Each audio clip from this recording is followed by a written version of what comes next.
What's going on, guys? Welcome to the third and final episode of the Rooftop Quarantine series. In today's video, I'm going to be discussing street photography ethics and how to balance candid moments of photography with consent and empathy. In other words, this is how to be a street photographer without being creepy. But first, some beautiful moments on the roof from the last month.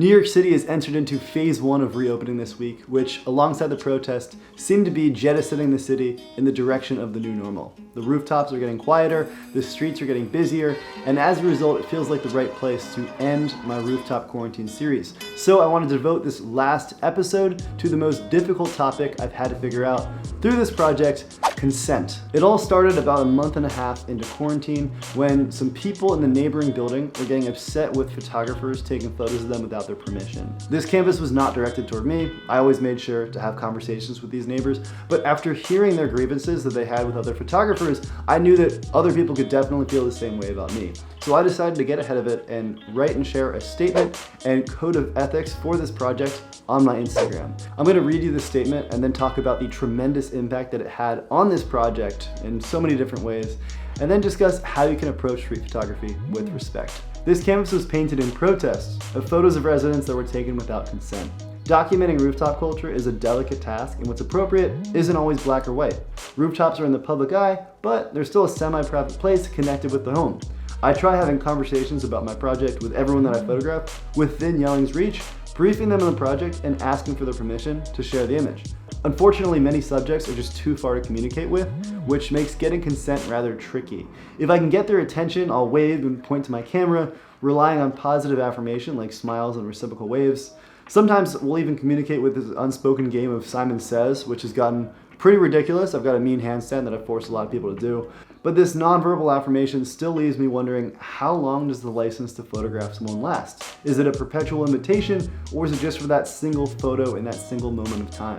Additionally, blasting these photos out to a large audience over social media isn't what people expect when they have their photo taken by a random photographer. So perhaps this might require another layer of consent. This rooftop series isn't like my traditional street photography, where I'm capturing innocuous, fleeting moments of strangers. This is my local community, something I care deeply about, and I have a personal moral obligation to uphold. Also, it does help that I'll be seeing these people all over the neighborhood once this quarantine ends. Having an honest rapport and mutual respect is paramount to a healthy community and subsequently to this project. Fact of the matter is, I just won't always be able to speak or communicate with my more distant subjects. There will be people who won't know their photos were taken until someone identifies them in a social media post of mine. To help navigate this moving forward, I've created a code of ethics for this project. Number one, I will ask for consent in every way possible. I may still shoot candids first, but I won't sneak away without acknowledging my presence as a photographer. Number two, if someone's uncomfortable with a photo that I've shared of them, I'll always honor their request to take it off of social media. Number three, many of my neighbors have given me license to photograph them at any time. You're always welcome to walk this back if you change your mind. Number four, I will always try my best to represent the neighborhood in the most positive, honest, and empathetic light. Ideally golden hour light. And number five, I'll always try to be the best neighbor possible, never taking for granted the delicate trust that everyone's put in this project. And that concludes my TED Talk. Honestly, I was scared after posting this code of ethics. I felt like I was flipping the script of normal street photography where the power is in the hands of the photographer, and once the photo's been taken, there's nothing a subject can really do. Meanwhile, now my subjects held all the power. They were the gatekeepers of their own images, and without their permission, I would not be sharing their images. I was scared that people would all turn against me, that no one would want their images shared of them in the future, everyone would want all the previously posted images taken down, and that this project would just implode on itself in an attempt to be respectful. But in the end, the opposite happened. For every person who asked me not to share their images, and there were definitely a few, there were a dozen more people who were incredibly appreciative of the thought and respect that went into this post. And there were a lot of people who were on the fence about the project, not sure if it's creepy or cool or how they felt about having their photographs taken, but when I'd send them this post, this pushed a lot of people over the edge into accepting this project. Even those that didn't want to have their photos shared were still really appreciative of the open communication that I was putting forth and really happy to have me email them their photos with no strings attached. In the end, I think this created a bit of a ripple effect in the community where my neighbors would share this with their roommates, and more people were aware of the project, aware that they could trust me, and didn't have to feel on edge about me always being out there photographing them. At the height of this project, I was going up onto my roof every single day, and I didn't want people to feel like they no longer had privacy, that they couldn't do something illicit or embarrassing or whatever, that they just had to risk having that photographed and shared publicly. So putting out this willingness not to share images made a huge difference. And I'm really glad I had a stringent policy on some of the more provocative photos that I shot. For example, when I photographed one of my neighbors flashing me, and even though she said it was okay to photograph her that day, I followed up the next day just to make sure she was feeling the same way. She was really appreciative of that. And same thing goes for when I photographed someone doing street art on their roof. I made sure that every aspect of the photo and how I shared it was okay with them because I'm not a narc. When I posted this on Instagram, the feedback that I got was pretty fascinating. A lot of people were in full support of the direction I was going in, but a number of people thought that it was overkill for street photography. And the basic argument went, this is street photography. Street photography is legal. You're photographing candid moments. It's in public. You don't need consent. This is overkill. And I have a few thoughts on this. First, just because something is legal obviously doesn't mean that it's okay. And this perspective reeks of rationalization. And when you're dealing with your neighbors and their feelings of safety, respect, and ongoing community, then you do want to answer any qualms that people have and not just trying to rationalize yourself into this territory of acceptability. Second, this project seems to have crossed the line from street to photojournalism or documentary photography, where getting the consent and respect from your subjects is incredibly important. Otherwise, it's rather invasive, especially for my neighbors who I'm photographing on a regular basis. Street photojournalism and documentary photography all make up a triple Venn diagram with a ton of overlap, and I'd say that this project is lingering somewhere in between the three. That being said, you can still borrow techniques from documentary photography and apply them into street shooting, which makes for much more positive interactions on every account, both sides of the camera. So let's talk about a few of these techniques I like to use.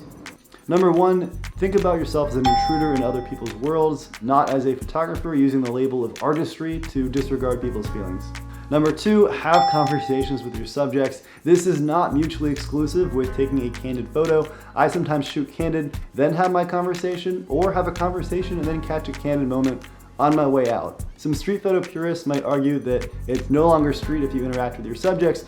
I would argue that just existing in this world is a form of interaction. So why not use conversation as an incredible tool in your tool bag that can open up incredible worlds and opportunities in photos that wouldn't happen otherwise. Number three, offer to share the photos that you shot with your subjects. People absolutely love this. It might lead to a portrait shoot after you've shot some candids, and it's just a good time. Nice to meet your subjects. Number four, get some business cards without your phone number on it so you're comfortable sharing this with strangers so they can get in touch with you and see your work. The younger crowd just wants to see your Instagram, but older folks really appreciate seeing a business card. And number five, be friendly and smile. I know I say this all the time, but it is so incredibly helpful in the street shooting process. If you want to see these techniques put into practice with some POV footage and step-by-step commentary, check out the video I made in Texas at a Fort Worth stock show and rodeo. Lots of great footage and very educational video. To wrap this up, none of these are hard rules. Everyone shoots street with their own styles, and the empathy and consent-driven technique is an excellent tool to have in your bag for the right occasion. There are times when I employ the most aggressive, Bruce Gilden-esque, flash in the face street photography styles, and it's just about knowing when the right occasion is for these styles. So when I was shooting the Easter Day parade in New York City, I was aggressive because everyone wants to have their photos taken, and if you want to see that with some education tips on the side, link to that right over here. And then there are times when you want to slow your roll and have conversations with all your subjects. I want to give a big thanks to Autorama for loaning me all of the lenses that made this series possible, including the Canon 100 to 400 millimeter and the 2x extender, both incredible tools. And if you want to learn more about the gear I used in this series, I have a whole video on choosing the perfect telephoto right here where I review a lot of this gear. All of these video links will be in the description too. Let me know in the comments what you think of this ethical code, if you think it's entirely unnecessary, if you think it's overkill, or if you think I'm just a creep. Regardless, would love to keep this conversation going. Thank you so much for watching. Subscribe for weekly videos, and I will see you eventually.